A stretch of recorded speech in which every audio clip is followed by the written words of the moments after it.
आप हमारे खून के दर्द में से हैं, क्योंकि मैं उसी हरिजन के दूध से पला हूँ जिसका नाम मंगली मुसरनिया था।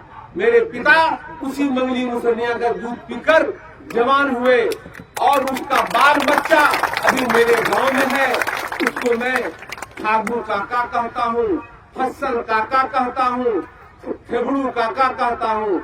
आज भी वो लोग जीवित हैं। आज हमारे बारे में पूछे, मोहिदुर रहमान का खून किसने दूध पिलाया? मंगली मुसरनिया ने पिलाया। हम आपके अंग हैं और आपको जमीन से भगाने की बात कर रहे हैं। हमारे पूर्वज, मेरे पिता, मेरे दादा का दिया हुआ 165 एकड़ जमीन आपके बगल में है।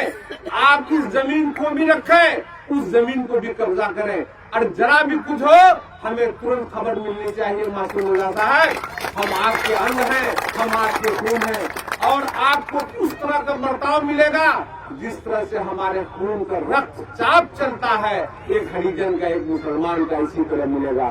जब मंगली मुसरनिया मरने लगी हमारी दादी, उन्होंने कहा, पोता हमारा कब्र दिहन, उसको हमने कब्र दिया, कफन दफन किया। आप लोगों को जो मालूम है तो ठीक है, अगर मालूम नहीं है आप पता कर लें कि हमारा अंदर में जो खून है वो आप ही का सींचा हुआ खून है। इसको हम भूल नहीं सकते हैं। इसको क़यामत तक हम आपका शुक्रगुजार रहेंगे।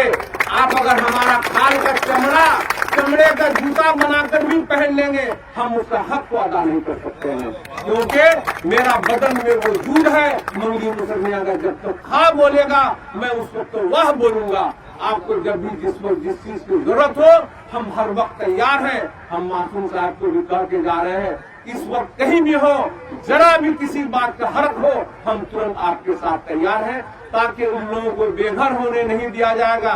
जब तक हम जिंदा हैं, हमारा सांस चलेगा, आपका घर यही रहेगा। आपके बावजूद जितने आपके बाल बच्चा हैं, भूदान की 165 एकड़ जमीन है, आपके बगल में है और आपके यहाँ से 20 फीट दूरी पर है, उस जमीन को कब्जा कर ले।